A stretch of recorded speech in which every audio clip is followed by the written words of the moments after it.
Looks like I'm live. Am I live? Yes, looks like I'm live. That's great. Perfect. My computer is doing its thing again. My laptop is just driving me nuts. But this time, I will beat technology and I will beat the system. I will trick my laptop and the system so there will not be a delay. So we're going to show to you and go step by steps in certain sections through the entire video.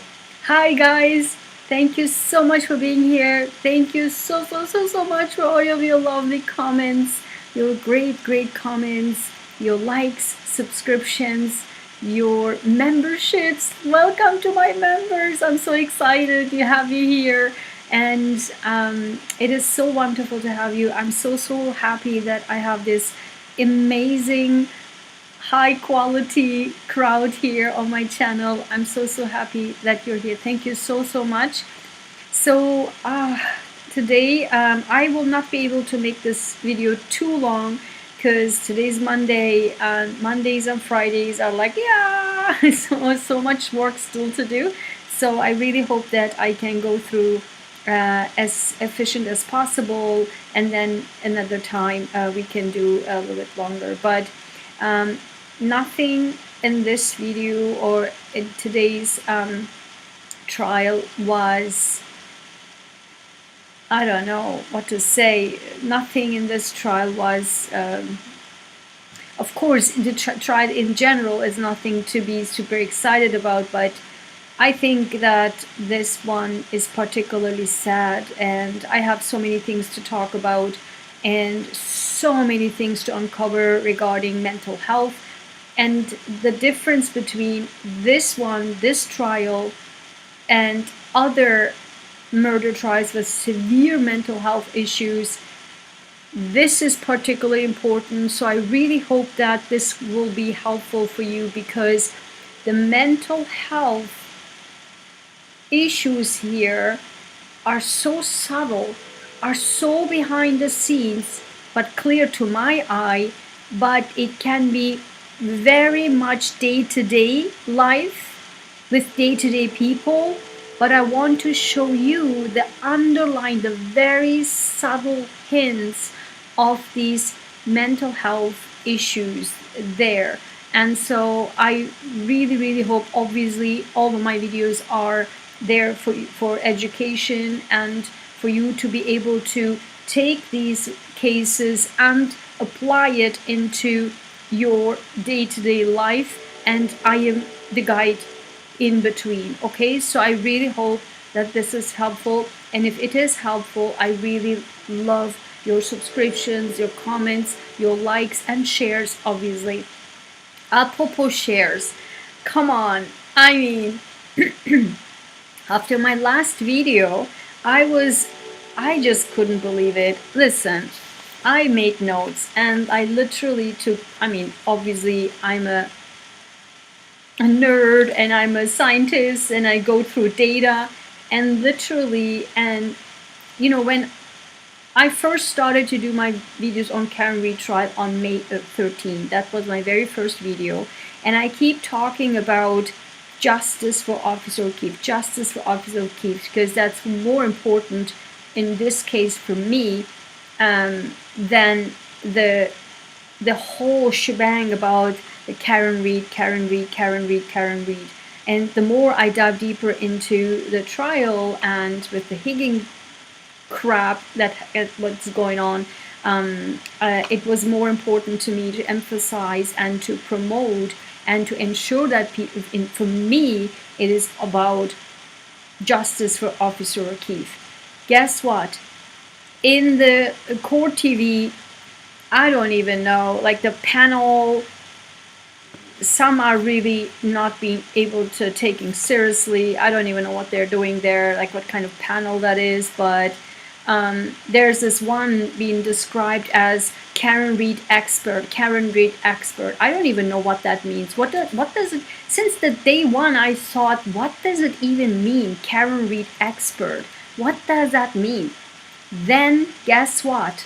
that person changed the Facebook page to Justice for Karen Reed and Officer John O'Keefe.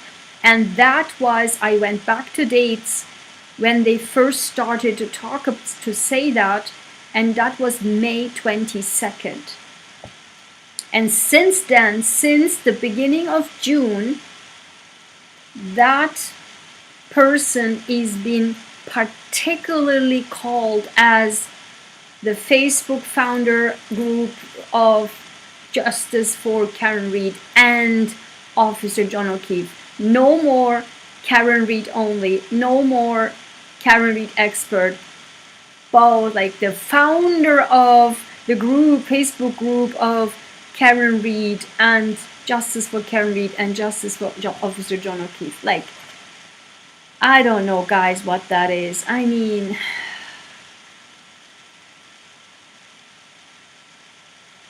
listen, if you're not into it, you're not into it. It is not about this whole schnick-schnack about coming onto TV and being called as some expert of somebody. I mean, and all this popularity in all of these cases. I mean, I don't understand. Like, what's the urge? What's the need for that? If you wholeheartedly believe justice needs to be done for Officer O'Keefe, then just say so. Why haven't you said since day one? And out of the sudden, since May 22nd, Facebook group Justice for Karen Reed and for Officer John O'Keefe. I mean, come on. I don't know. I don't like this. Since Johnny Depp trial, I keep talking about this. The unbelievable stuff that's going on YouTube, on social media, using these trials, using these type of issues and making, I don't know, fame, money, what have you. It's just, I don't think it's normal. I don't think it's just, no. Anyway, that I just want to emphasize that. So what I'm happy about, on the other hand, is that, you know, reasoning or whatever, but in general, now I see more and more, I said in my last video, more and more people I see talking about justice for Officer O'Keefe, and I think for me that was always the case, because yeah. So let's dive deeper into, are you ready? So I will trick my computer today, and I will be one step ahead of my computer, but yeah. So again, today is a sad day for when we talk about mental health issues, and I had my heart was broken, seriously. I mean, I didn't watch this from so much of the perspective of what's the data. I think my heart was so much burned and touched because of the other subtle mental health issues I noticed, and I'm coming there. Ria! Yay! I was hoping that you would come on. Hey Ria, good to see you. I actually have a question for you. Did you email me about, I want to learn more about the seminar? Was that you? I couldn't answer it because I didn't understand, because there was so overwhelming stuff the whole weekend. But are you talking about, I'm not sure if I understood, are you talking about the success on demand, having success at all times? Is that webinar that you're talking about? It's literally in front of my website. I mean, in front of my YouTube page. It's the intro kind of video, it's right there. And also when you click on the links in the description, you will find the link there, and then you can read more about it, okay? Love you to see you too. Oh my goodness, so sweet. So again, I mentioned that you know, I was more touched about the subtle background mental health issues in this day to day, and the trials of the day to day. So first, what I found is very interesting. So let's go step by step. I put this into sections, okay? So first section, what I found very interesting, and let's pull up the slides right here.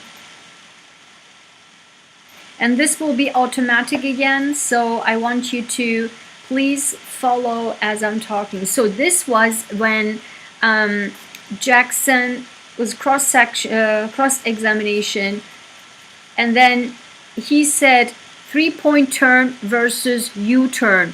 Are you changing your testimony on Friday? Oh, the eyes are there, and then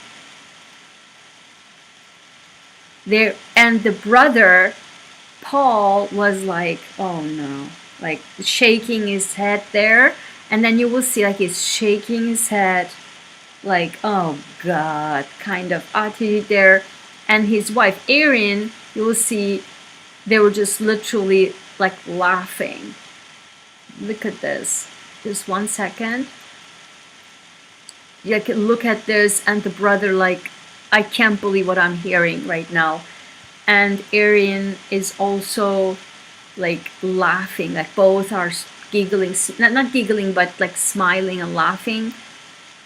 And then Erin turns like, their heads are turned like. So this is, let's stop right here. I want to ask the question. So this first, for me, was about giving the other views that I had on Paul in particular, and all of the mimics he made, all of his body language. So he exposed 2 different body languages. One was pretty much giving the hint that he no longer believes the prosecution and is so eyes open to the defense. So he pays so much attention to the defense, like as if that he is like totally on the other side, totally on the defense side, and don't believe any word that comes out of the prosecution's mouth. That was one body language. And whenever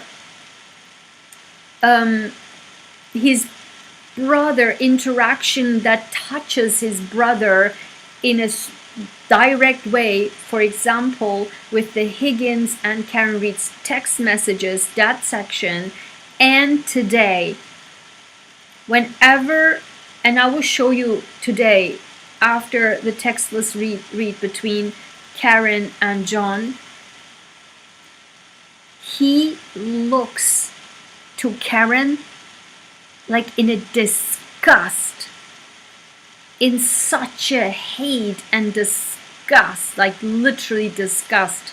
And so, and I will show it to you today. He did this again. This was the second time when he had this like kind of odd body language. So, and then I will show it to you at the very end when the jury was out. That was a moment that changed my view about him, how he thinks, and about this first section. My first interpretation of this was like, you know, again, like the witness is such a crap, and he changed his 3-point turn into U-turn. Change. Are you changing your testimony from Friday? And they're like, oh God, kind of that. My first interpretation was like, oh God, like, come on, you know, witness, like another stupidity or something like that. But then after the text and after the very end, their behavior, I'm not so sure anymore. So I will show it to you. I will prove it to you. Hold on. So then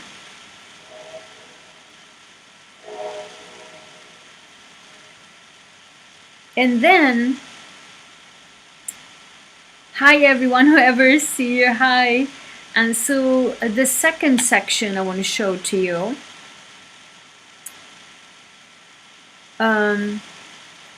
Just need 1 second. So I'm removing this. I will beat the system. I remove all of this and load the next section, the next 2 sections.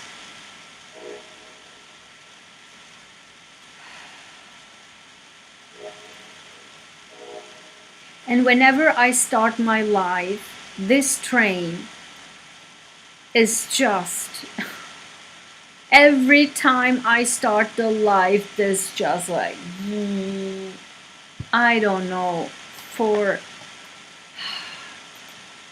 does this all the time. Then I want to show to you, and okay. Yep. All right. So the next section is section B to C. I will cover both. Okay.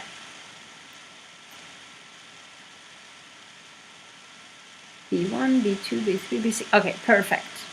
Perfect. See, I'm beating the system now. My laptop doesn't know who it's dealing with. So let's start with this. So that was a moment when, all right, when Jackson asked, where did you get the instructions from? And then he said, Trooper Proctor. And then Karen was like, yep. He was like, oh God. I captured that. She's like, God. So in this moment, this is like a series of 5 pictures. She looks at your face, and this was, it talks that Lali said with the bumper and the glasses and didn't match, right? And she's like, what? What is he talking about? Like, what? And she said something to Jackson. Jackson was like, I don't know. Like this. It's just so, he's like that, literally, like, kind of attitude about Lali. He's like, what he's talking about. This was just so clear, crystal clear. So let's do this again one more time before I leave this section, and then I'll go to the main messages. So where did you get the instructions from? And then he asked Trooper Proctor, and she's like, oh God. And that was the smirk right there. And then here, coming back, Lali asks about, what about the matching? And you notice that doesn't match the bumper and the glasses, they don't match. And she's like, what is he talking about? And she's like, and Jackson literally, he was like, I don't know. Look at this.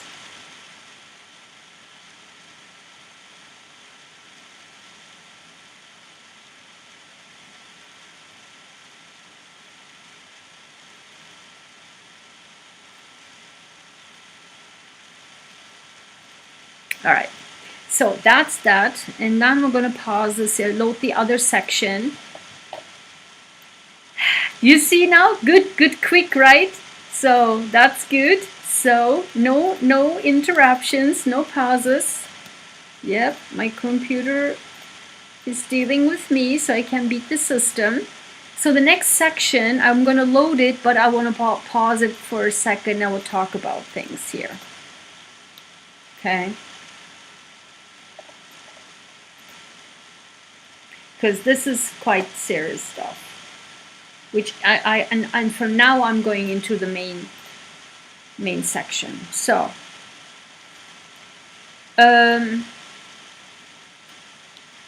this gentleman here, the trooper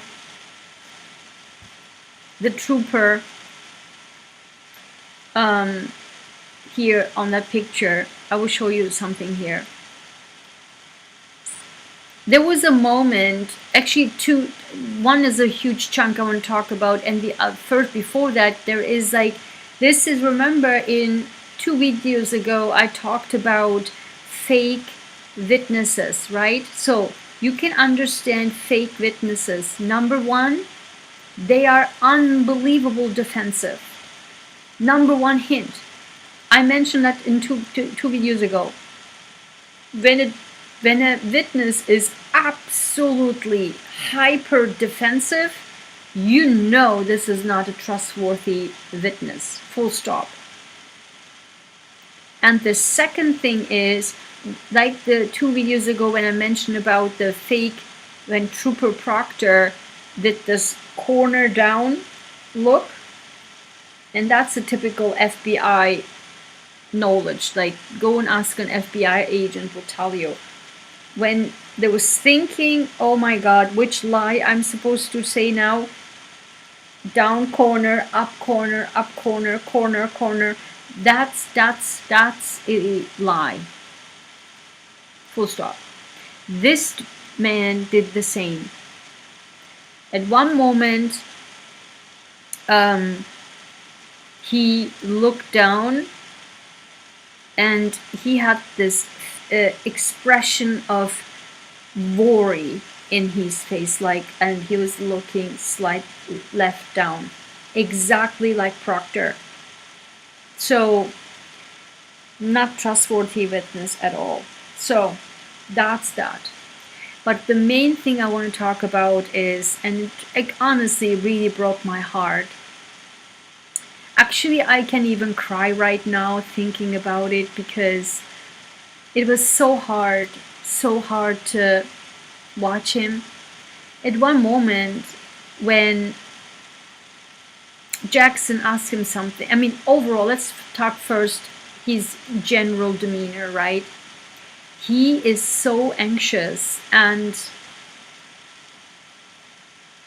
really speed up his talk, like almost an ADHD, adult ADHD, just speeds up and tumbles over his words and just get things out. His brain is overloaded, like, and his words and the speech doesn't match it, so it's just he stumbles over his words, and he really, and that's the so sad part, he really tried hard to, and I honestly, in this point, I don't even care who thinks about him, what he said. I'm not even going in there. I mean, the whole thing, I talked about it, was totally like ridiculous. And remember, literally, didn't I say everything I said in the previous Friday video? Literally, Jackson said today, like, how is it happen? So he has a glass in his hand and he jumps over and things I like in this hand in the glass. Didn't I say it on Friday? I said it exactly like it. The scenario, go towards the end of the video. I said it, and right there, Jackson said the exact same thing, questioned the exact same thing. And so I'm not even going there. This is not about that. You can watch it. You can have your opinion. I'm just talking about this person. And so you can see the hints of the mental health issues in general. Like, obviously, I'm not in any shape or form position to diagnose anybody with anything, obviously. So I'm just here making educational videos, but I just want you to see the hints of of hidden, anxiety and stress, and when the brain is overloaded and you stumble on the words and you speed up your speech. And he tried, let me tell you, so hard. And that breaks my heart, He tried so hard to suppress it. He tried so hard to suppress it. And then this is very serious, like very sad when people with overloaded stimulation in the brain really, or people with ADHD or with autism or with these sociological behavior or disorders, they really try to adapt to the society. And it is so sad to watch, it breaks my heart to see how much effort. And for example, the Tourette syndrome. The Tourette syndrome, if you know about it, this is like the syndrome where you have tics, right? Like tics, tics, tics, tics, tics. And the same thing with them. They're trying so hard to suppress, to fit into society. And it is so, so, so hard to watch it, especially when you can spot it. And I don't know. And then when the moment he was so stressed out that he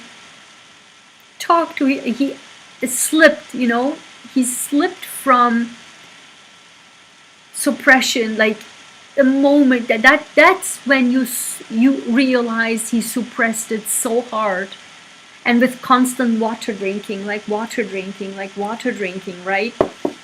And that moment you knew that you understood that he slipped that from his suppression, because he was like, one moment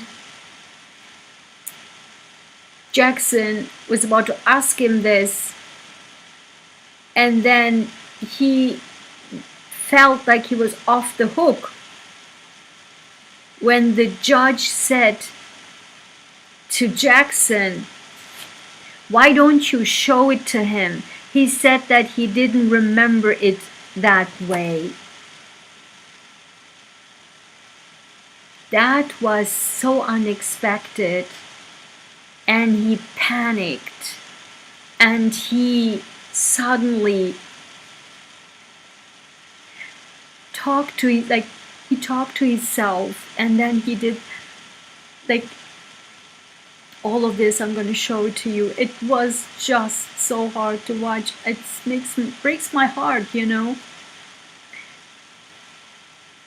Again, I don't even care whatever he said. It didn't say. I'm just coming from the perspective that you understand people or in your day-to-day life, I will show it to you. Again, will be automatic slide, so you will see.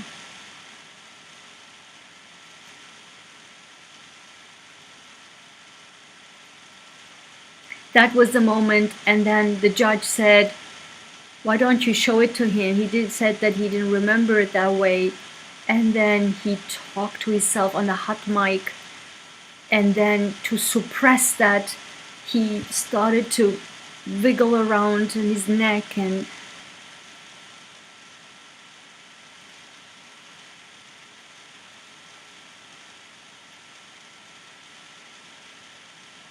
his eyes are closed. Do you see that? It's really torture on him. Like,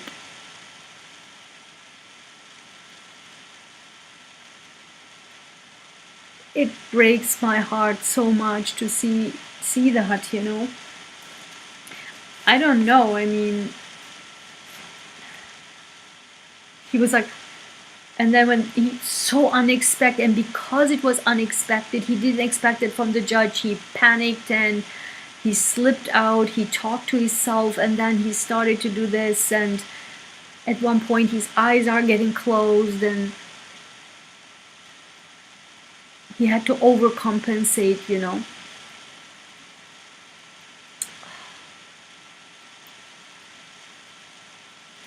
This is so sad.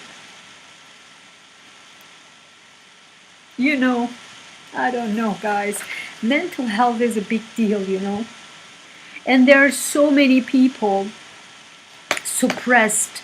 Suppressed. Why?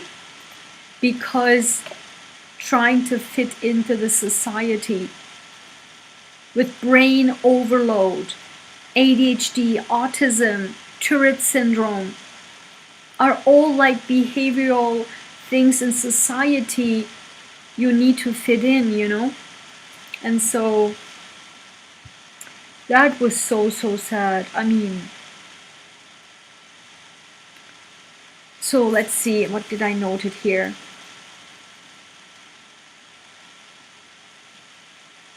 Yeah, the moment when the Karen did the smirk, no, like this kind of, what he's talking about, and Jackson like, I don't know.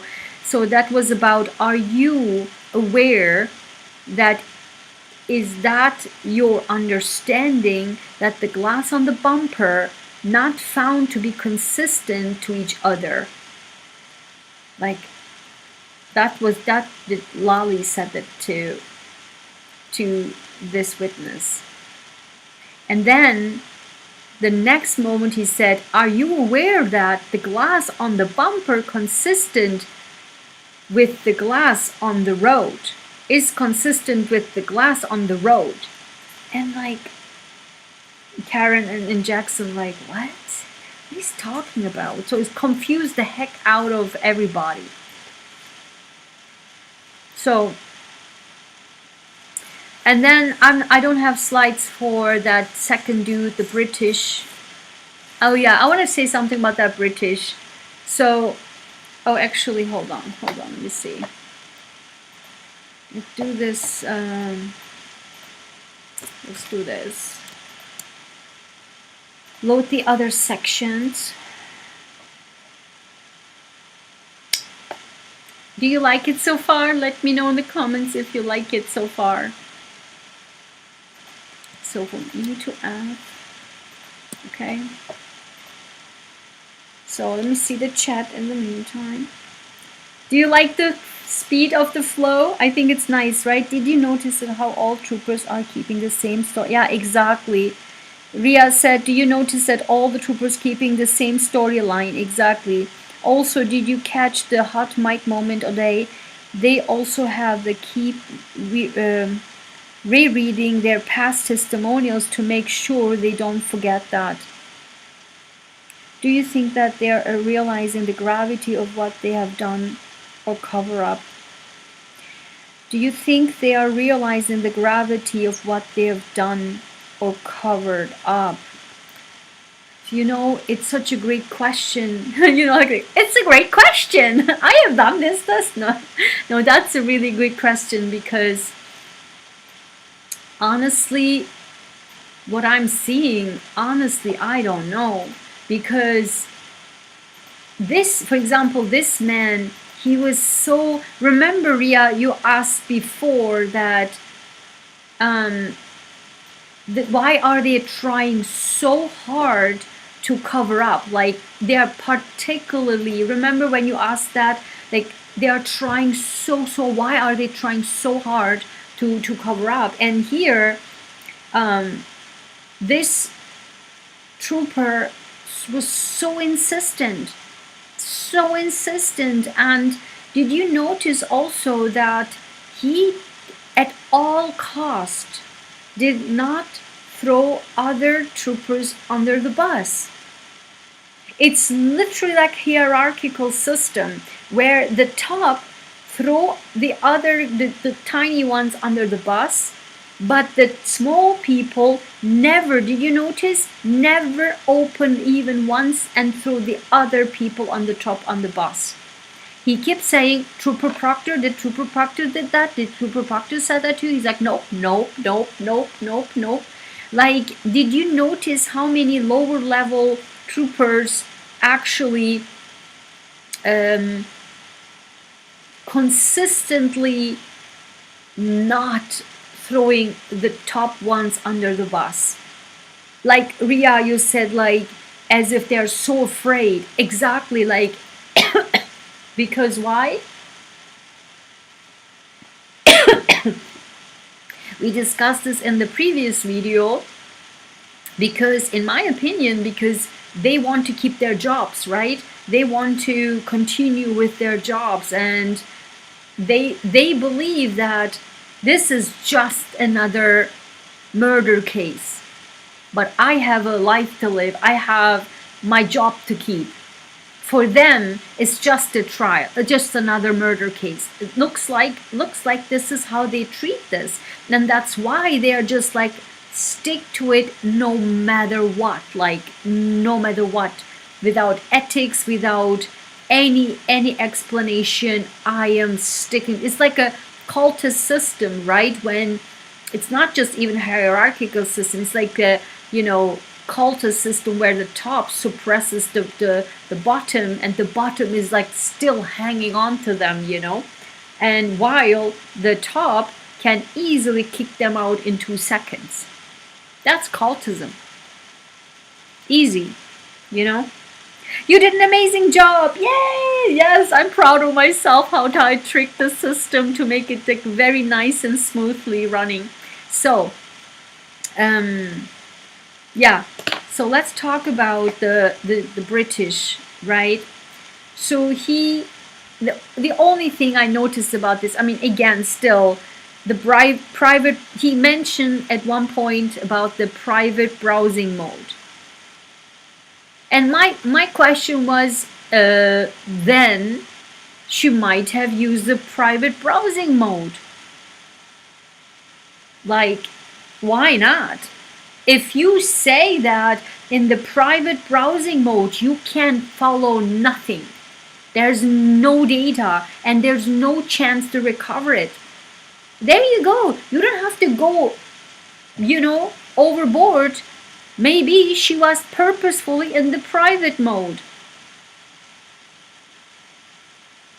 There are so many apps now, so many browsers on the phones, even in Android, where you can privately browse. And why is it so much important? Because there are so many new apps are developing browsers, because of like Firefox on the computer. Firefox is like that, and Opera is like that, because we are sick and tired that all these companies are, you know, Chrome spyware, non-stop spyware, and they're just constantly tracking you.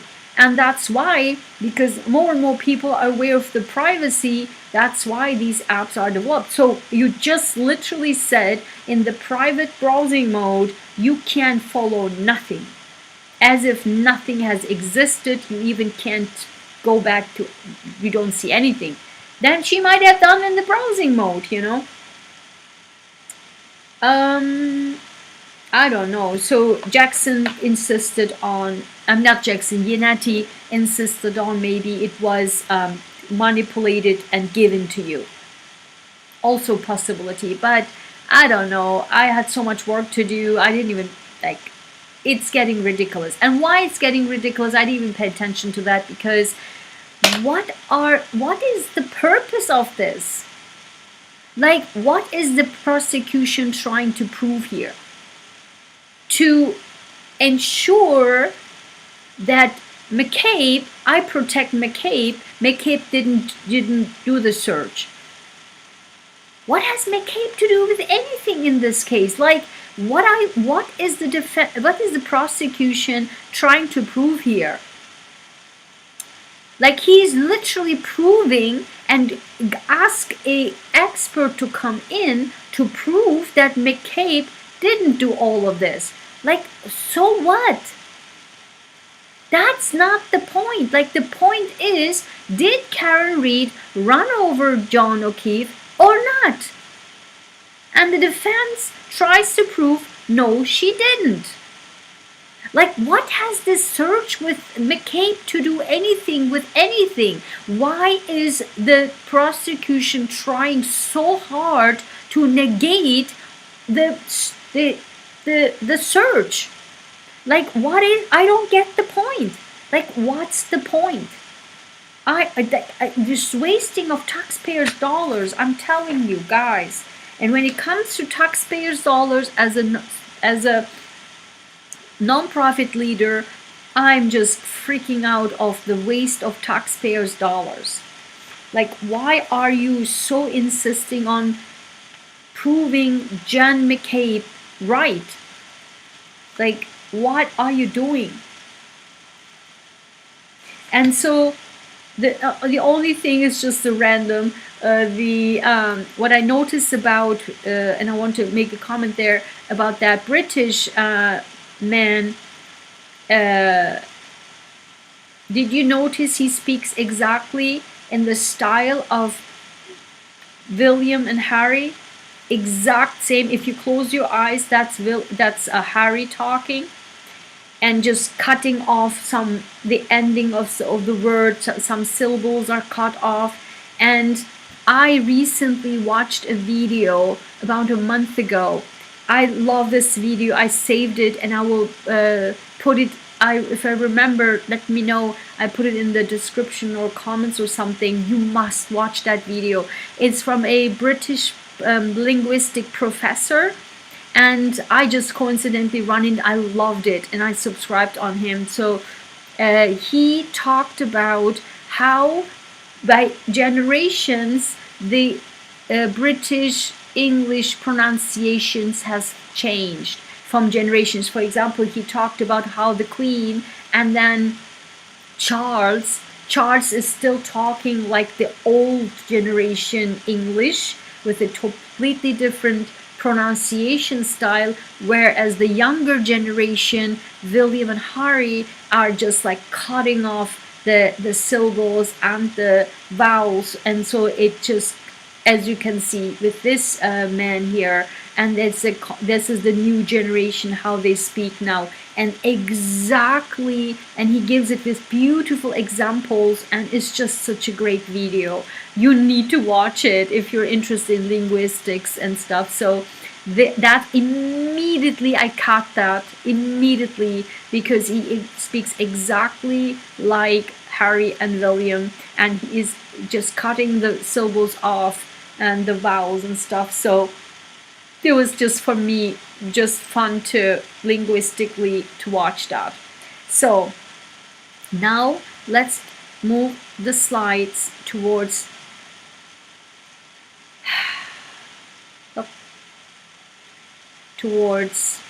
the topic. So the next topic, and that is about this is still the data with the phones. I'm not going to go even into it. It's just like waste of taxpayers' dollars. So the text, I want to show this, and I want to pause, and I will have a great conversation about this. Okay, so the text message is about this, and Karen is listening. And now the brother, look at the brother. He looks so disgusted. The way he talks looks at. Do you see Aaron? And you see, he looks so disgusted to Karen. Look at this. Like, it's just, and Aaron, both are looking at her. So another mental health thing. So this man, I think, like, I don't know if you can see it, but he was like so pissed. Like, he was so like that he didn't want to be there. And then he was like, in the first picture he was like doing this, like, and then the second he turned, and his forehead was like all the wrinkles, and he was just, you can tell that he didn't want to be there. So just give me a second. I'm going to remove the first. Yeah. Okay. So he literally didn't want to be there, and he felt so uncomfortable about reading the text between Karen and John. And I think the reason for that is I really think that he knew John. I think he knew John. I most certainly think that he knew John.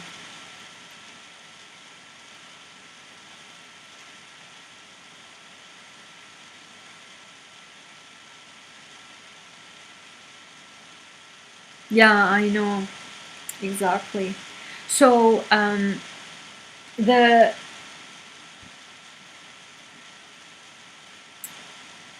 he knew John 100%.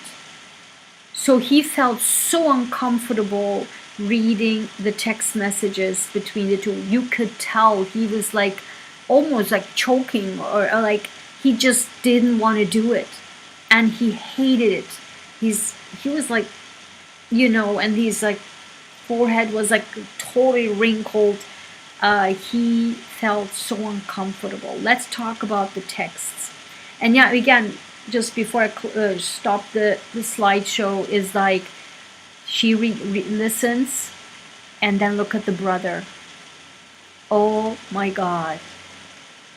The brother, the way he looked at her, like pissed, so angry, so angry. Keep his face in your mind when I show the next section, and that is the last section. Keep these two, Aaron and particularly Paul's face expression. Keep that in mind when I show you the next section at the end, after the jury left, and then when people are leaving. That's you need to see.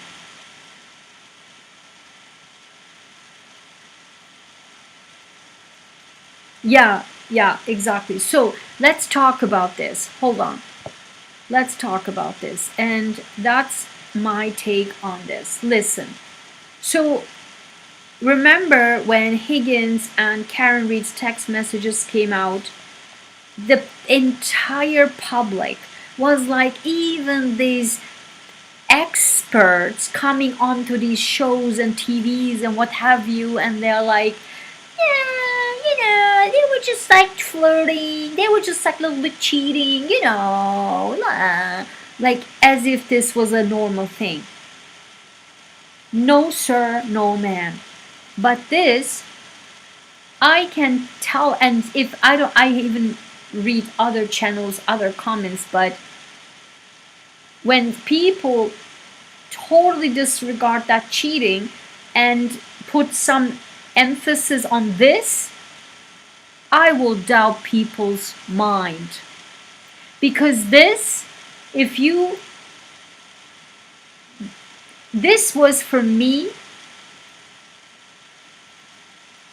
two people in love have a fight. But in fight meaning that let's dissect this. I didn't see this too much, but I want to tell, this was for me not killing worthy whatsoever. But I will dissect it again from the societal perspective. Maybe, hopefully, there's something educational there you can apply for your own life, okay? That's the only angle I'm coming from. So there are two separate issues here, and we dissect Karen Reed's mental health and or psychology. I don't want to say, when I say mental health, that's a little bit overboard. Maybe I say psychology, okay? Because mental health means something else. That's actually more so clinical, I'm talking about more psychology, okay? So the other one, that this gentleman here, that was mental health, for sure. The text between Karen and John was more about psychology, their traumas and what have you. That's more psychology. There's a huge difference between the two, and many people just put both together and smash it together. No.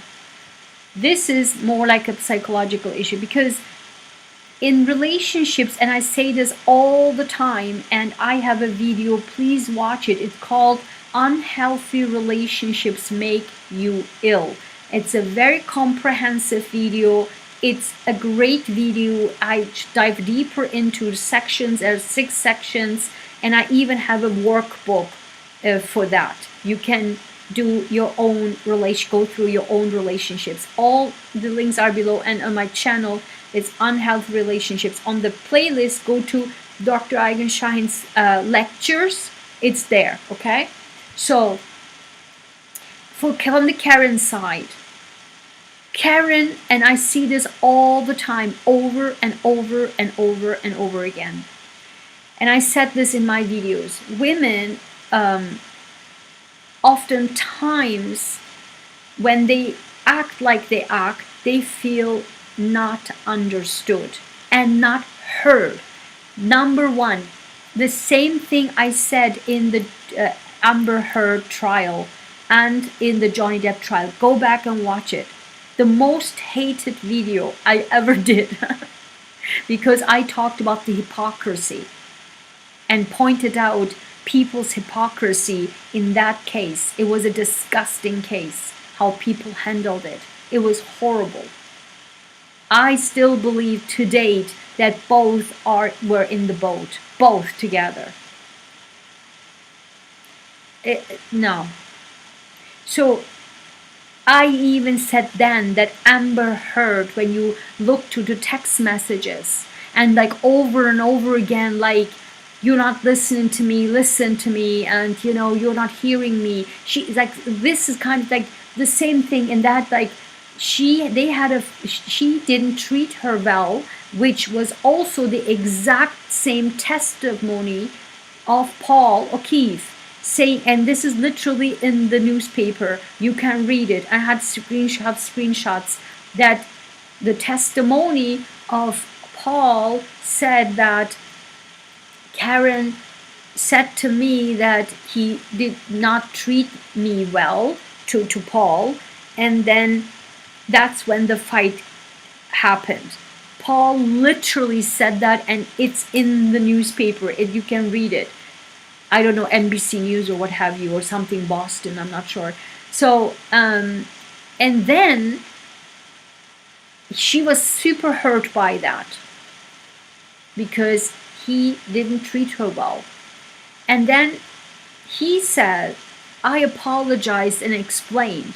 And he, on his side, he threw up his hurts, past hurts, and he said, and I felt it, I totally felt him there, and I could totally understand. He said that everyone, and bold, like in capital, he wrote in normal letters, and then he said capital, everyone is acting nice and, or something like that, and I am always in capital. I'm always the one, always the bad guy. I always have to play the bad guy or something. I could so feel him also, like his cry out with the bold capitals, and you know, everyone is acting nice, playing nice, and I have always be the bad guy, or have to be the bad guy, always, a capital. And that was his hurt, and that brings me to also, that is a hurt for him that he has in his heart, suppressed, about not just her, about everybody.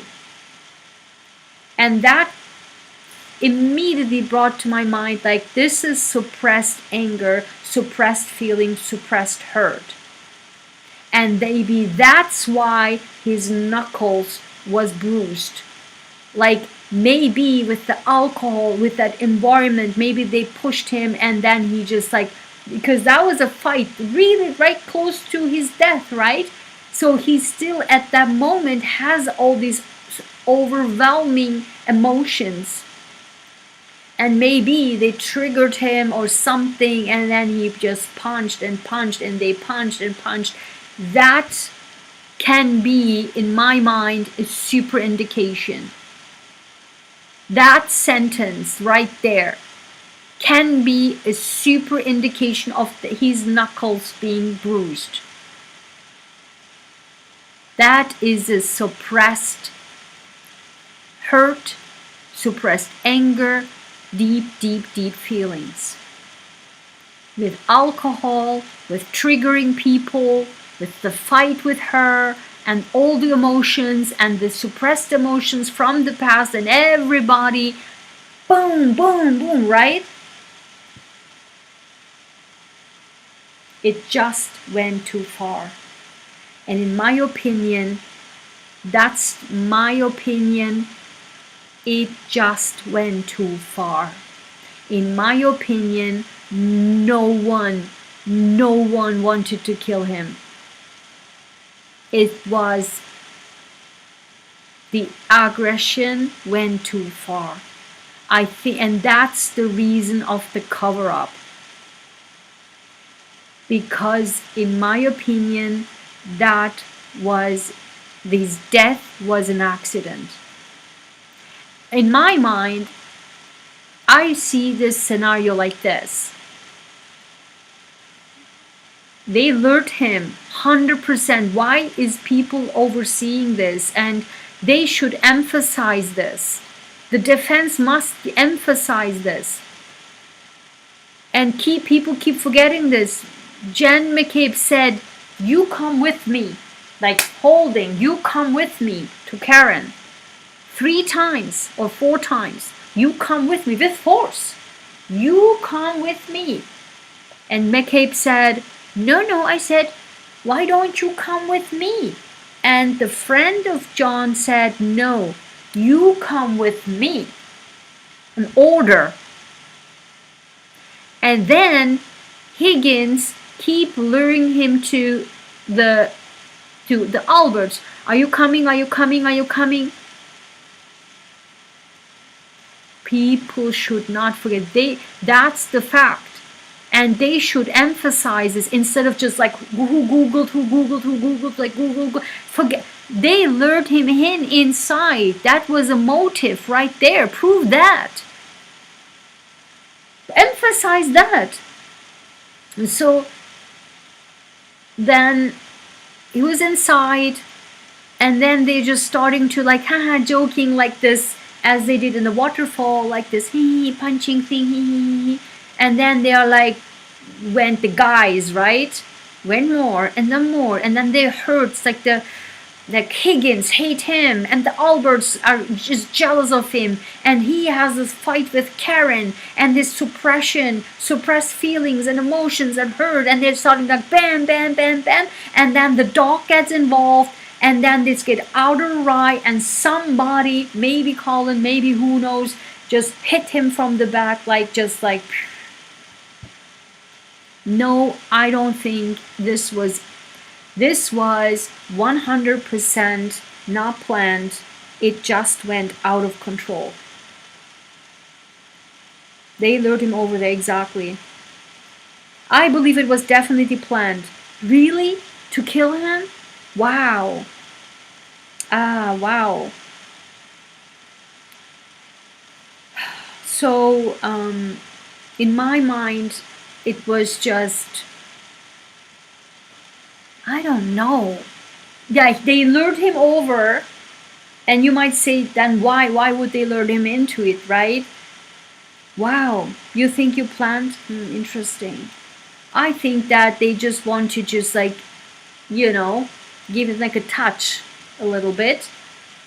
But I can't imagine, like, I don't think. In my mind, it was accidental, but in any case, what I'm saying is that text message, that sentence, in my mind, proves the knuckles of John, that he also punched something, because he had this deep hurt feelings inside from everybody, and he always must be the bad guy, must play the bad guy. I was surprised, honestly, about that. I was very surprised, like almost as if like the scapegoat or something, like the good guy is always like the one who's being kicked from left and right in the family or in general in the society. You know, I would have loved to meet him, I swear. I mean, and then he says to Karen, like, I know, I mean, I apologize, like, what else do you want me to do? Like, I already said sorry and explained, you know. And so then oftentimes women, you know, can stop there, and she still feel not hurt because she feel like he is pushing it a little bit, like under the carpet. I apologize, okay, what, you know.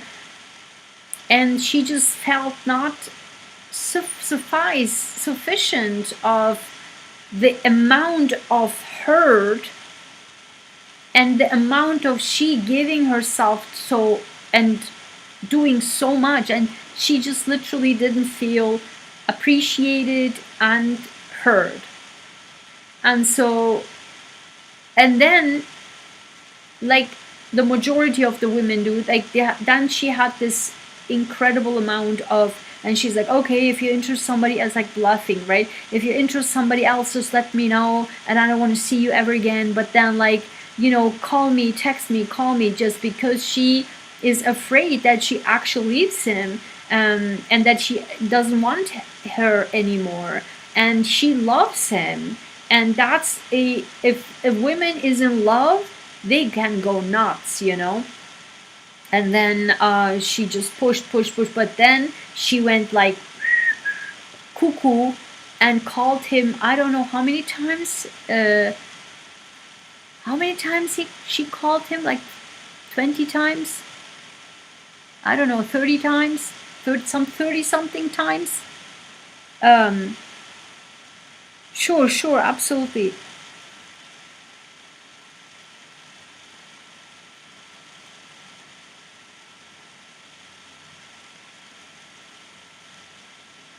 Yeah. I still think that Alberts were just like totally Alberts, Chris Alberts, Brian Alberts. They were just so jealous of him, like literally jealous. I mean, they hated him so bad, for sure. Higgins, I keep saying this is my story, and I stick by it. Hey, this is a jealousy. This is a jealousy story. This is a love story, triangle story. And Higgins, Brian, Alberts, Chris Alberts, the Alberts, they hate John O'Keefe because he's a good guy. They're the bad guys hating the good guy. The girls, Jen McCabe, Nicole, what have you, they all hate Karen. Jealousy full force. And Higgins is in love, obsessed with Karen. Karen ghost him, and we all know what ghosting means. You go maniac. And then Higgins is in love with Karen. Triangle crap is going on. That's what it is. And if you want to add Colin too, and Colin has childhood trauma, still anger from the long matter, but also because he is in this family. And so that's the scenario. In any case, so then she goes crazy, and she says, like, calls him 100 million times, like, I don't know, 30 times or so. And then he says at one point, like, oh my God, stop calling me. I don't know. I don't want to laugh, but I mean, who knew that this was his. It was so heartbreaking, you know. This random and you know what the most heartbreaking one thing was, like with the plumber stuff. Like after this fight, they still, like, you know, I'm calling in the plumber, and then he says, "What? You know me, and you know my dad can do that. Why do you?" And so you call the plumber. So good luck to you. You know, he was hurt too. Like, I think they just hurt each other, and they just hurt each other and still loved each other. And she said, if you're interested and in somebody else, and if you're interested not following continuing on with this, then so be it, I will not call you in. He's like, yeah, the fighting I'm not interested in, the fighting I don't want. He never said I don't want you. He said the fighting I don't want. He said that. So he loves her and she loves like crazy him. Like they're in love, but they just had like this communication. I mean, she didn't feel heard and appreciated, and he just felt overwhelmed by everything in his life. So he absolutely had no capacity of further fight. I think he went through a lot, and because he's such a good-hearted person, it's just deep inside of him. He just... And then what she said also, and I felt so bad that she said, you know, like physically things are not okay with me. You know, I'm going really hardcore here because of my physical health. And I understood what she meant. Like, if you have physical health and then one more thing is just really is over the board, and knowing that she has all the physical health issues, I mean, it was also too much for her. Everything was just too much, and she kept saying, this is too much for us. You know, you and I, we are good, but the whole shebang is just too much. Like with the kids, it's just too much. And the kids are like teenagers and stuff, right? So she said it has become toxic for our relationship. So it's just, what I found it nice was, and I liked it a lot, and many people should learn lessons about it. In the very beginning, she explained to him, listen, you hurt me. I was really hurt by that. And you treated me like this. So I just was very hurt. And I think I really liked, she described that. And that's so important, to describe why I'm hurt. And then he says, but I explained to you and I apologize. So what more you want from me, you know? But she then felt it wasn't enough from the amount that she gave too much for herself, maybe including because of also her physical health matters. It was just too much for her, and she tried to, in a weird way, trying to convince, like, this is like also too much for me, you know? So, and the most heartbreaking part was when he said, yeah, we can do this on Monday. You know, I could have called, like, I will get it done on Monday, you know, call the plumbers, or we could have called the plumber on Monday or something, I don't know. And who knew that he will never see the Monday, you know? And then the last text message was, sure. You know, things like this hurts a lot. It's sad because, you know, when my oldest cousin, the oldest son, like the oldest cousins from the Sahins,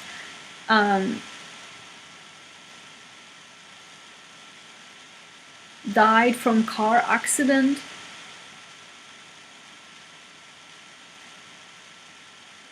then you keep, and he wasn't even driving, so he was driving. There were two more people from a far relatives in the car, two young couple, like an engaged couple, and he was driving. This was like a 10-hour drive or something, 10-13 hours, what have you, drive. He was excellent driver. And then he was driving from somewhere towards home, and literally he drove the whole way, and the last 1.5 hours they switched.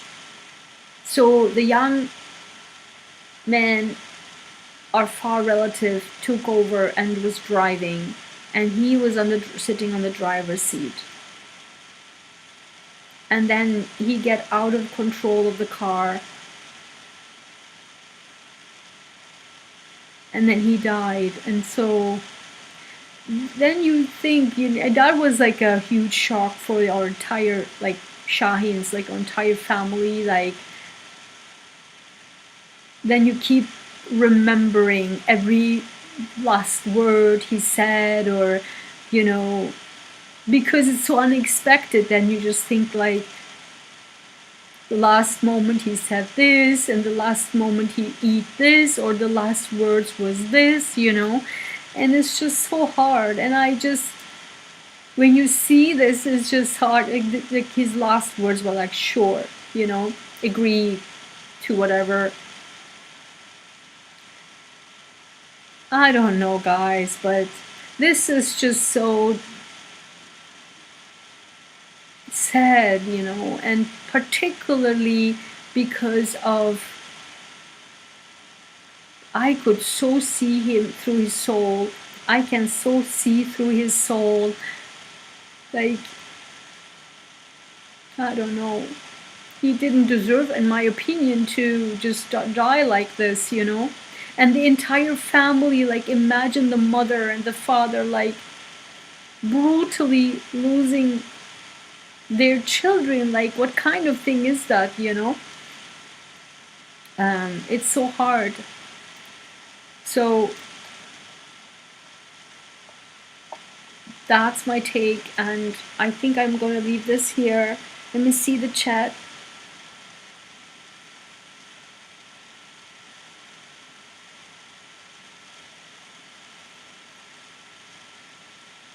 John's ex-girlfriend was at the after party and sits with John's family in court.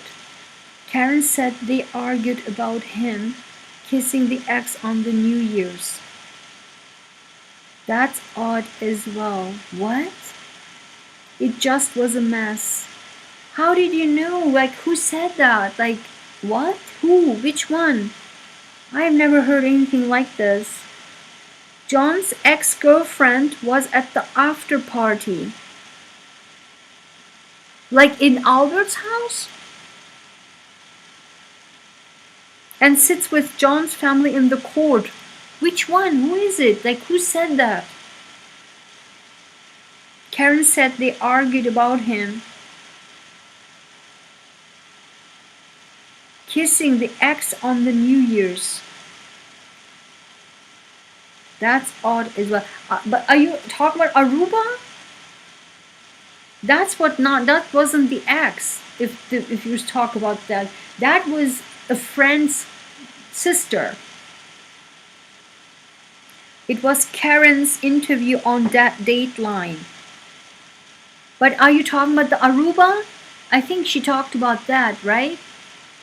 That she was all over, or they hugged or something in Aruba, and then she freaked out, and then he said, this is just whatever girl's I don't know, whatever girl's sister. I don't know, I never heard that. Yeah, in any case, I think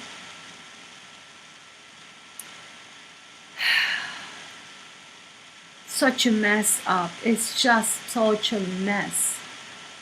Messed up relationships, like psychology and everything in between, physical health, emotional health. Everything was just so connected, and that's why do you see? That's why it's so critical. I mean, even though how much you love the person, if it's not good for you, then this is not good for you. And if you cannot walk through it or walk over it, then it's over, and you need to accept that. But as I keep saying, and I think I want to end that with that here, is that I keep saying it. John's mistake was that, and that comes from his good-heartedness. I totally understand that he couldn't see the red flags, or he saw it but ignored it.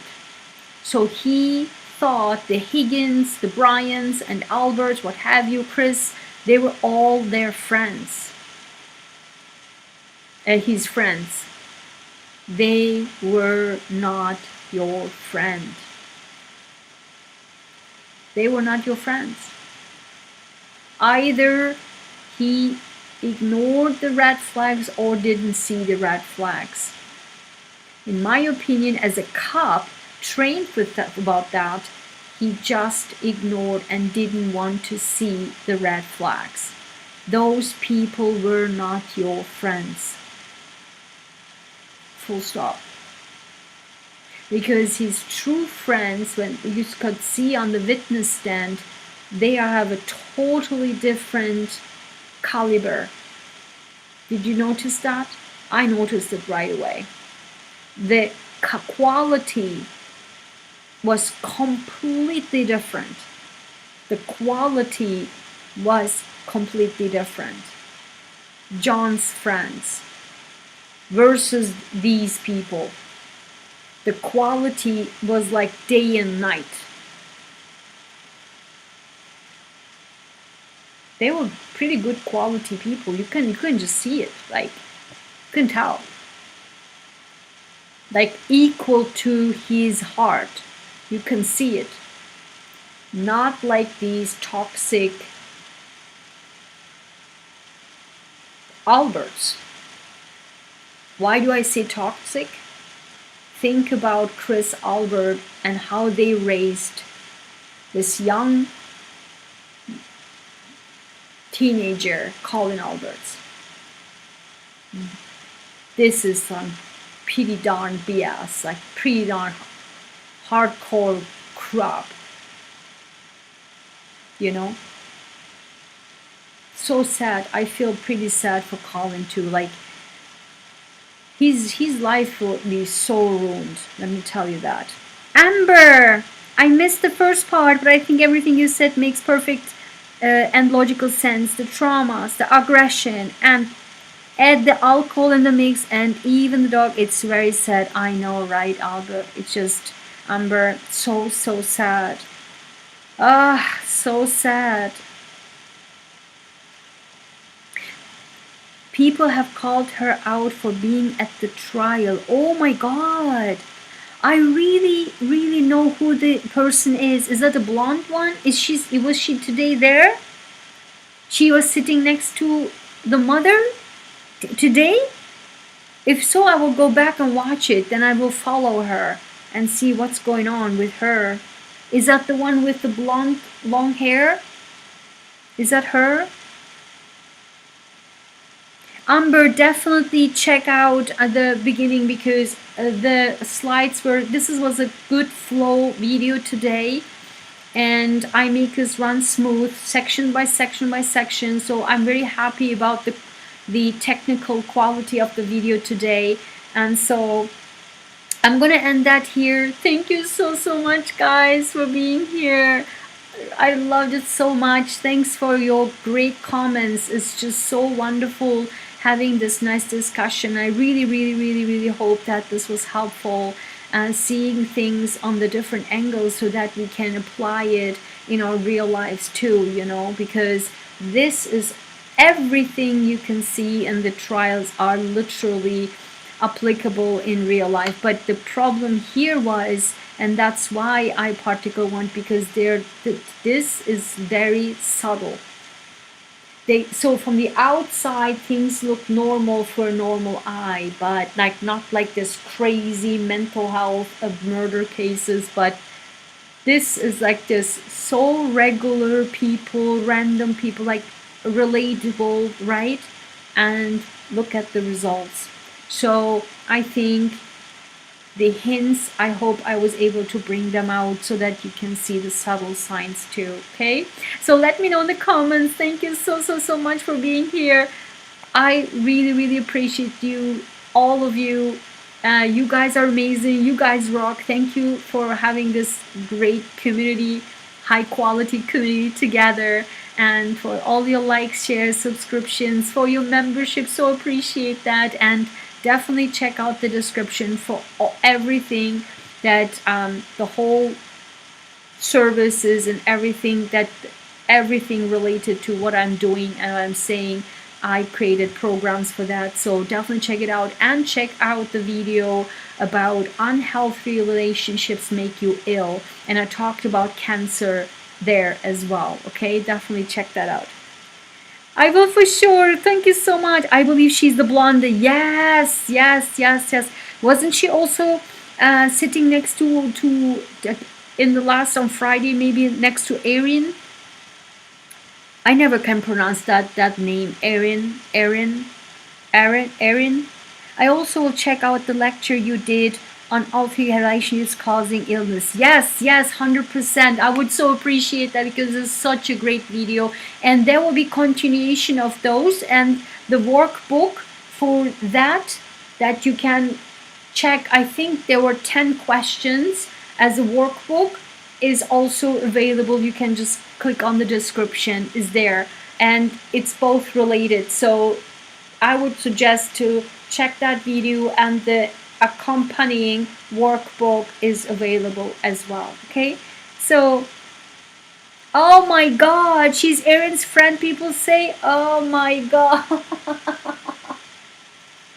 Oh my god, Erin's friend, sure. You know my feelings about Erin, right? I will have a special video just for Erin. Oh, apropos Erin. Hold on, guys. Oh my god. The most important part. Hold on. Apropos Erin. Wait a minute.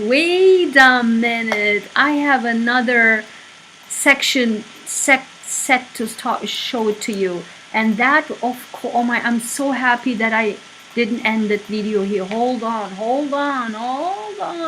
Apropos Erin, because Erin's text messages will be shown next. Holy cow, this is crazy. And let me tell you exactly what happened after the jury left. Right here, I want to show it to you. And that was the moment my thoughts on Paul O'Keefe has changed. At the very beginning, I saw the slides, the pictures of the facial expression, and then my view has changed after he read the trooper read the text messages, and from that point on, and I will show it to you what happened. Oh my god.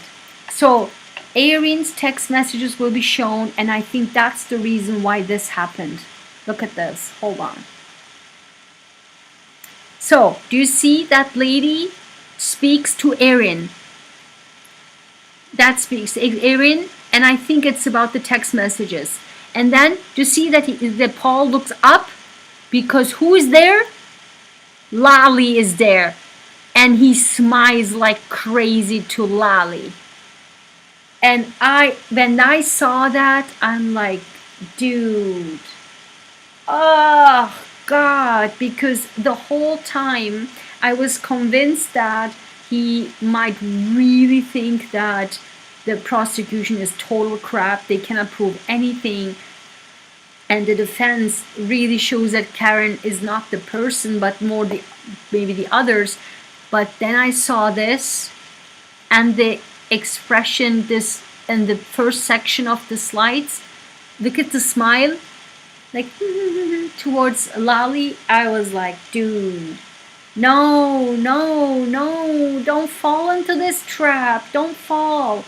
Then I realized, wait a minute, they are, and I don't get it why they are so much on the prosecution side. If the point is to find out who the murderer is, which I believe O'Keefe's family wants to know the fact, wants justice for him. But let me tell you, if Erin is not the person who talks in here,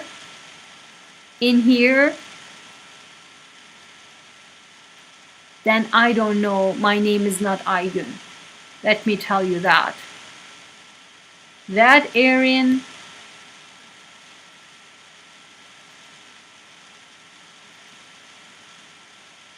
the whole trial, my eyes was like on her. Erin, I'm watching you. You cannot get away from me. Watching you. All your body language is just one separate video worth. I have all your screenshots about you. I am very curious what the text messages between the two are, because it's all over in the newspaper after Paul gave the testimony. Erin gave the testimony and said, Karen said to her, if we are not together with John anymore, I hope we can still be friends. And I found this to be very odd. She said that. I remember that clearly. I don't know. So that behavior of Paul was really not. That showed me a totally different scenario, which I didn't like at all. At all. Hi, Ria. I don't understand how they are believing this. I know, right? Refresh my memory. Was Erin the friend of John's who testified about Aruba? No, Erin is the wife of Paul O'Keefe, like this woman there. Tully and Paul have connections. Really? They played college football together. Ah, that's where the bar is coming from. The football. Oh my God. Ah, God. Oh my God. Yeah, Erin is the wife of Paul. And I think the one who in the ear, you know what I'm saying clearly. Yeah. So Ria, tell me, if that blonde there, is that who you're talking about next to Erin? Is that the one you're talking about? That blonde there with the white shirt? Or more to the left? Was she today there? I want to see it.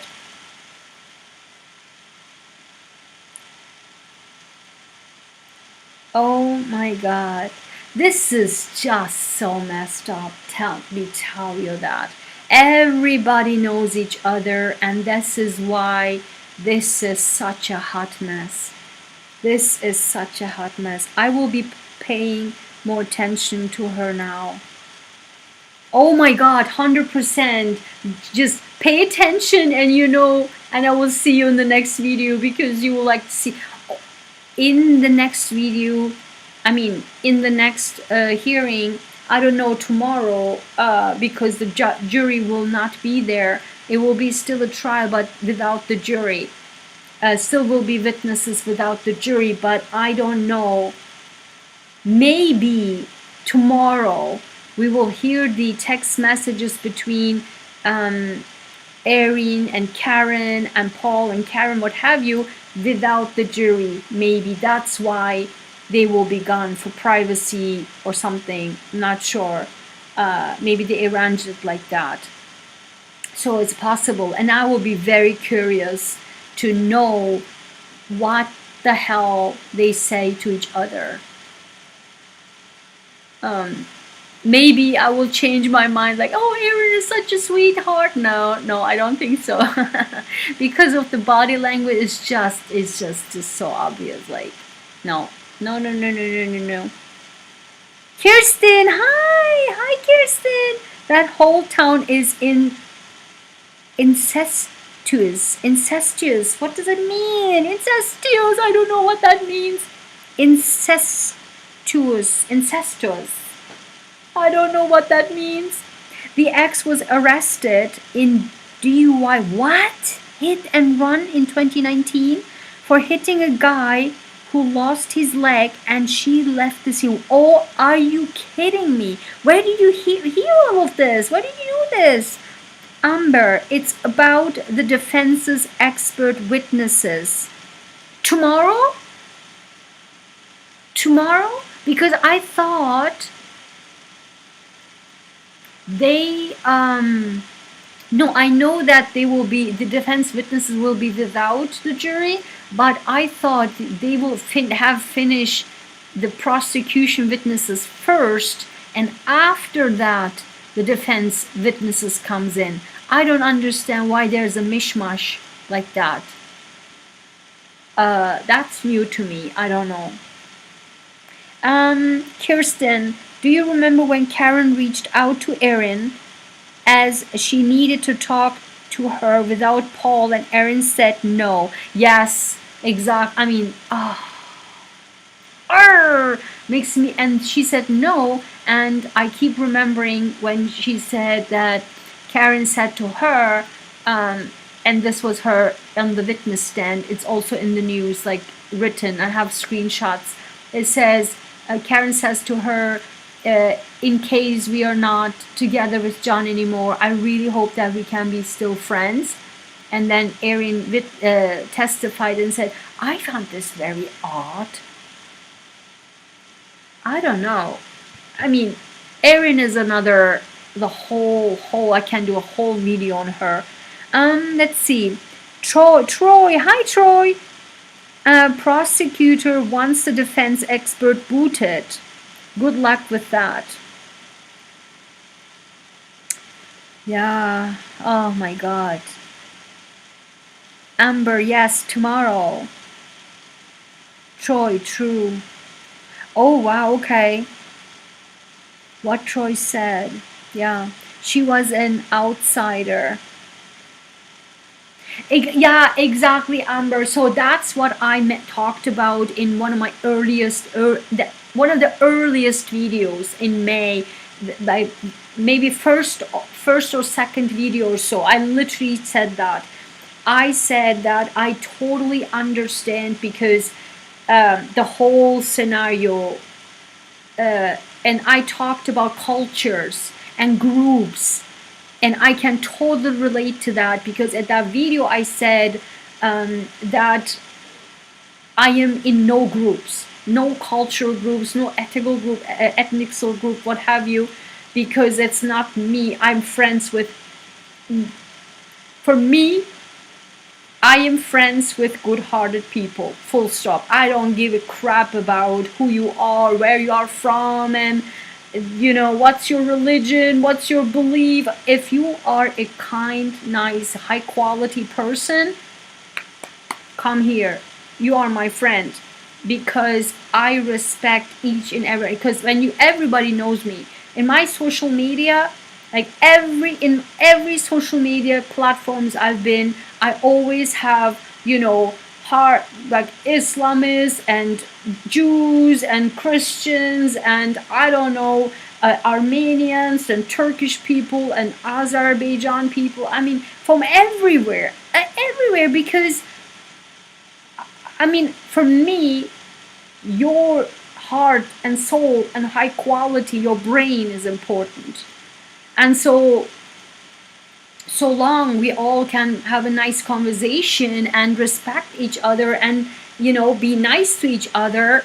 And I don't give a crap about anything else, really, because everything else is just a facade for political purposes, you know. And so I strongly believe that if you are deep in one religion and cannot still understand the core meaning of that religion, which none of the religions praise for, fight, war, these and that, money, greed. And so, and if you still do that crap, then you haven't internalize that type of religion or mission or whatever the hell you have inside of you, and that means for me you are not even in that level, and there cannot be really anything, nice conversation. But still, even if you are not in any shape or form uh, attacking people, and you still are nice, kind, and you are just be good person, I don't give a crap about anything else really, because a person's heart and soul and mind is important to me. And that's why I'm saying, like, there are so many cultural groups, ethnical groups, they do not let people in. In how many countries, everywhere I've been, I'm seeing that. Let me stop this here. Hold on. I have a nicer conversation. Hold on. Let me stop this. Okay. And then let me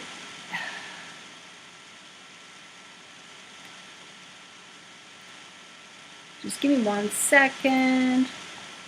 I want to just keep this here, remove the other. Yeah, perfect. So let's keep it like here, just flickering along. So, and I keep saying, like, and I see so many like this Turkish groups, the Chinese groups, no, Germans are not like this, because we Germans, we just have our friends with everybody. But there are certain ethnical groups, cultural groups, they are just like together, or like in a, I don't know, friends group. You are a friend. So in university, I had a group like that. Oh my God, we supposedly together like a group, but they would do everything together, like day and night, and I would never be called or something. I've seen this a lot. Like whenever people have problems, they would come to me and throw out for hours their problems, and then the next moment you see them, they're just partying with other group of people. I even said, like, excuse me, like, did you even think about calling me, inviting me? Like, you're just like hanging out with me all the time whenever you have problems. I literally say this to the face, because I was sick and tired of that, and that's why I keep understanding, like, this. They were, and I mentioned this in my pretty earliest of my videos, they were outsiders, full stop. Karen Reed did not belong there. John O'Keefe did not belong there. He moved there 8 years ago. 8 years ago, I mean, from 2022, 8 years before that. And so they were just this whole people together, family, right?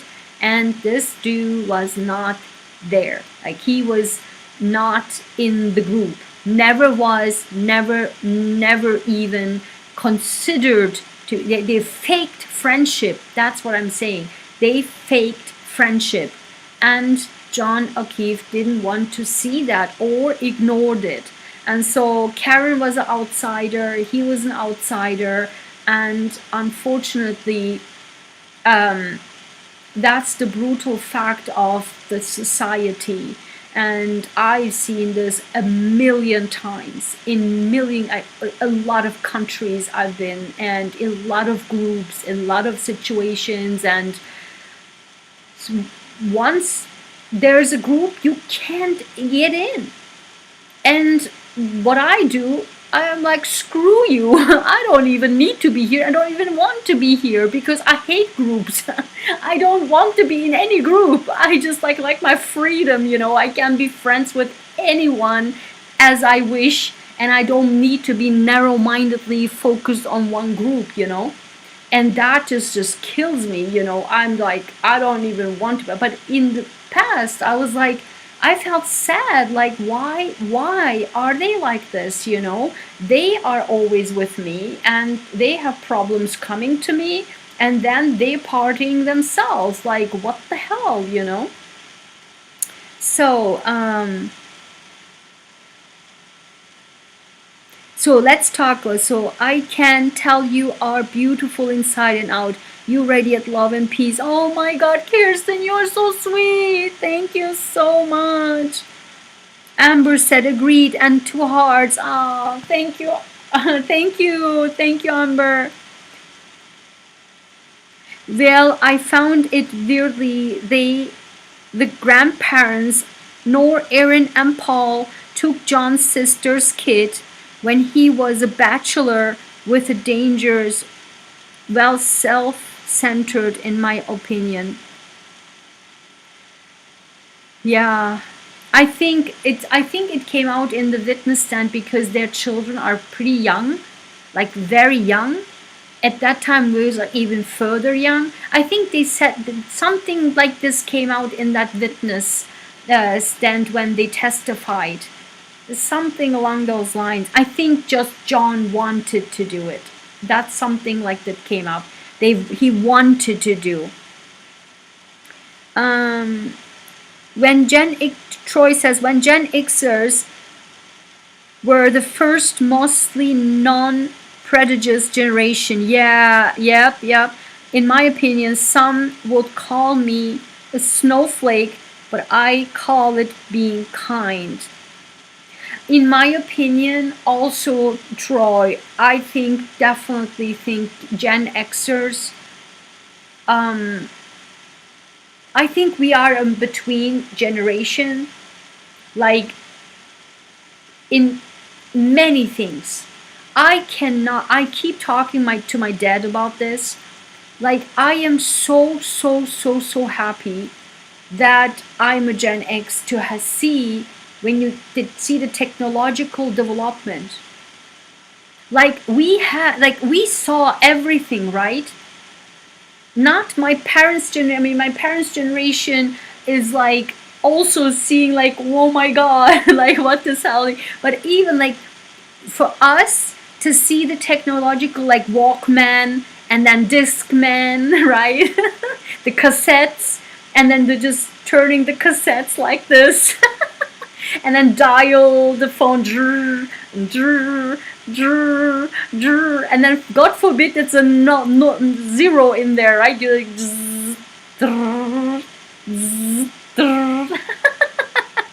this is so funny. Oh my God.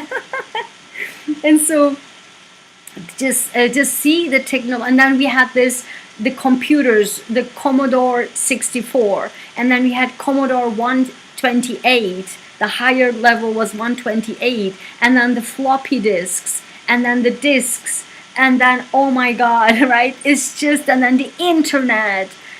Oh my God, like, I don't know. Oh, the memories. I know the 80s songs. Like, whenever I have 80s songs, like, I love dancing. Like, I am a dance maniac. So, 80s, 80s songs for me. I love the 80s songs. If more people, so it's like, Ria says, it's like divide and conquer. The overall task here is love, which seems to be hard to achieve for most. Exactly. Because why? Because there's so many suppressed psychological issues. And the thing is, with every relationship, everything we experience, we keep it inside. And then it's just hangs over to the next relationship, hangs over to the next job, hangs over to the next boss, next over to the next, I don't know, neighbor. It's just, we are, without taking our time, processing, we are on to the next, on to the next, on to the next, and then it accumulates. And that's why, because in this day and age is so rush. Next job, without healing with one job boss, narcissistic boss, we are hope on the next goal and the next job and the next career step. But let me tell you, this day and age, the speed, the rapid speed of development is not helping mental health. and someone to heal themselves. Full stop. No one can really just stand still and just like, what happened today? You know, what did I, that's why I have my journals that I made, right? My inner royalty journals. You can get them on Amazon, and I have my playlist of 30-day journal with me challenge. It's a 5-minute lifesaver. Seriously, I'm telling you. One moment to even, and that's why that this scientist told us transformation protocol. I just teach because that's what I do.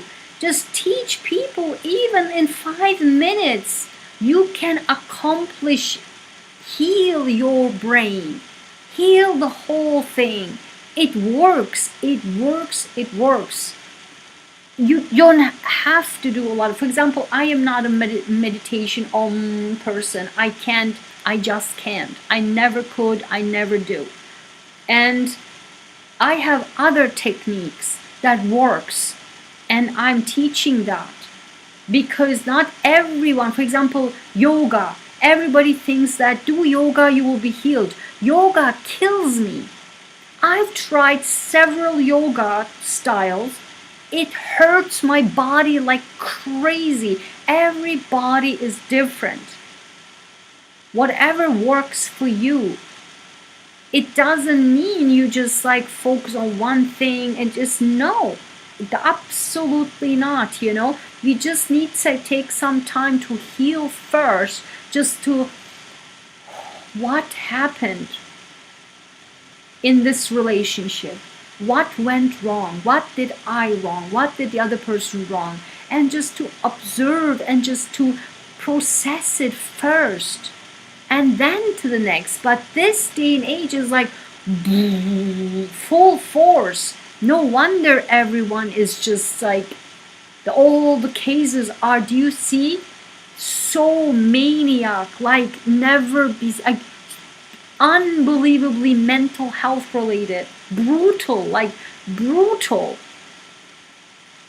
So let's see.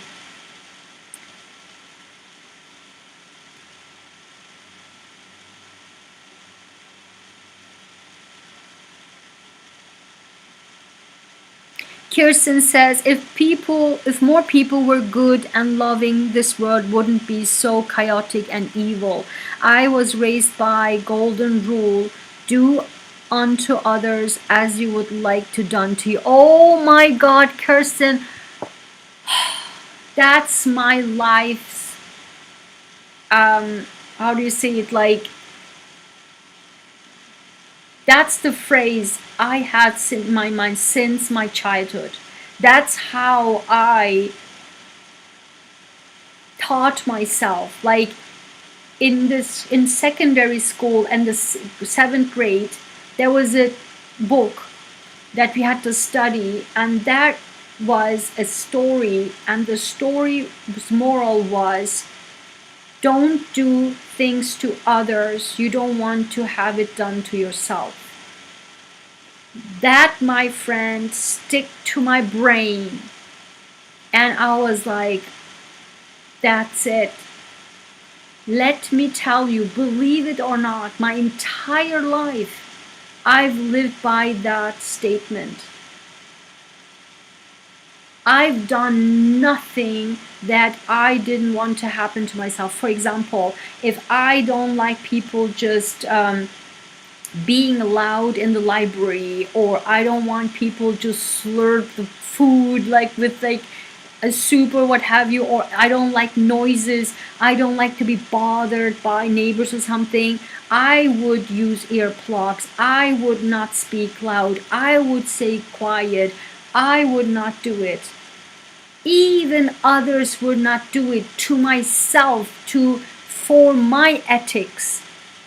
Because I know that someone, if you don't have, in my opinion, any right to say, be quiet, if you like in the library and you say, shut up, you are so loud, they'll say, you shut up because you are loud, right? If you do example, that's why my entire life I lived exemplary and people saw me as an example, because for me, I always was acting in a way I wanted to the world to act. And even though it was not in that environment possible, I stick by it. And so that I don't have, that no one has the right to tell me then you don't do it, how dare you. So in my mind, I was teaching lessons, micro lessons, you know what I mean? Like, not in the face, do this, but I don't do it, so everyone can. You know what I mean? And that's the micro education. I lived my entire life like this, and that's why so many people see me as like this teacher, what have you, or just like this this figure that they think they can learn from, because I live by that my entire life. And I'm so happy, Kirsten, that you said that. It's just so important. Troy says John was probably the good apple and the rest hated that. Exactly, that's my statement since day one. In my videos, I said that they were jealous of him being, I always keep saying, the bad guys hates the good guys, the bad girls hates the good girls. It's a fact. And John was young, was good looking, was handsome, had a good heart. He was doing like ethically good things, like with the family, and he just a big heart, and he was had a great house, very organized, very rules, and he was athletic, he was eating well, he was looking young. I mean, every guy would want to be like him, you know, and he was being jealous of totally, 100%. Amber says, I hear you. Thank you, Amber. Oh my God. Ria, I love and accept all. I guess I beat my own drum.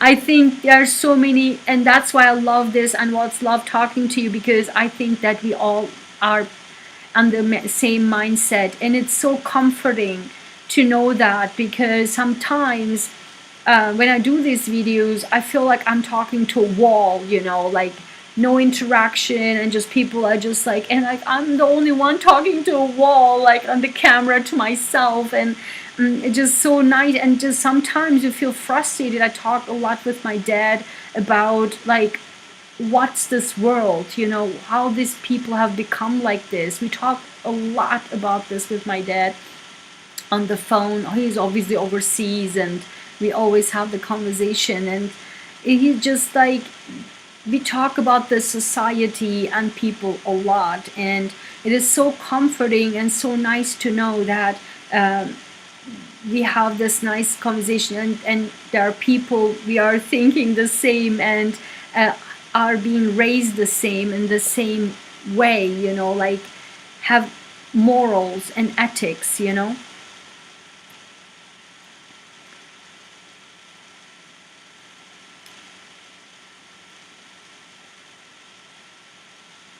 VCRs were $1,200, lol. Like, you mean the Betamax and the VCR, like the videos? We had a Betamax, and I think that was special at that time. The defense so true. I still mail people cards because I feel it's more thoughtful than a text. Yes, me too. Me too. 100%. You should send me a card too, Ria. So now you're on. I will expect a card from you too. The defense experts have to go through your dire tomorrow to prove their expert witnesses are experts. I couldn't remember what it was called. Yeah, I know what you mean. I think it's ridiculous. Oh my God, are you so that's not the full-blown defense witness, but it's the pre. But I think they only agree to the witness never be defense witness never be in front of the jury. I don't know if it's the pre-assessment or the full-blown thing, because in any case they will not be in front of the jury. That's what I understood. Ria, so true. I missed invitations to baby showers and birthdays done on Facebook. I rarely use Facebook. Oh yeah, me neither. I stopped Facebook since 2019. Whatever happened to real communication? Oh my God. Oh my God. This day and age, you have to text someone, I'm going to call you. Is that okay? And they're like, okay. And then you're like, I'm calling you right now. Right now. Right now. Oh, I called. It's just so ridiculous. I don't have time for that. I just don't have time. So this texting. Listen, Troy, right? I'm a Gen X. I can't this texting thing. I'm going nuts, you know? I can't do this non-stop texting. Like, I don't have time for that. Who has time? Just call me, damn it. Call me, say what you want, and just close the phone. I just can't take it. It's just ridiculous. Anne, hi Anne. I'm here late listening and lurking. Hey! I was about to, oh my God. I said this will be short video, will be now another 2 hours, but it's so much fun. Oh my God, I have so much work still to do. Oh. Amber says, so Ria's so true. Yes, and then, oh, that sounds awesome. My brain is a mess. Real human interactions, exactly. I'm enjoying sending cards, even just to brighten someone's day. Oh my God. Oh my God, we have such a rare crowd here. So beautiful. It's so nice to see that still like people like us exist, you know. It really, really makes my day, because it's just so important. At least to also knowing that there are people like us, and I think we can do the micro changes. And I, since my childhood, believed that. I was an activist in my teenage years, like, I don't know, 12 years old, 13 years old. I was a strong environmental activist, but particularly I was a anti-smoke activist. Like, I was just writing things on my doors everywhere, because I was so affected by tobacco smoking. And in that time, you know, in the 80s, 70s, 80s, like everybody was like smoking, right, indoors. And then I was keep telling my mom, like, I can't stand it, please. It makes my stomach upset. I can't take it anymore. Tell the guests to go to the balcony or what have you, but just like stop smoking inside. And my mom, I remember saying like, how can I say this to the guests, you know? And I'm like, I don't care. I cannot take this anymore. Just like, they should stop doing this. And then there was just a lot of these small cards with like anti-smoke phrases there. And then I would just tape this all over my room. And I had a blackboard. I love blackboards. I'm like a blackboard maniac. So I was writing big, like, no smoke in this room or something. And my aunt, she loved me so much. I loved her too. She and I, we had a very special bond. And she was a vivid smoker. So one day she came as a guest, and then she often came and she often smoked. And she came up, and then as she entered, she saw my door with the blackboard, no smoke in here, you know. And then she was like so upset. And she said, did you wrote that because of me, for me? And I was like, you know. And she's like, uh-huh. And she stopped talking to me for a week. 1 week she stopped talking to me.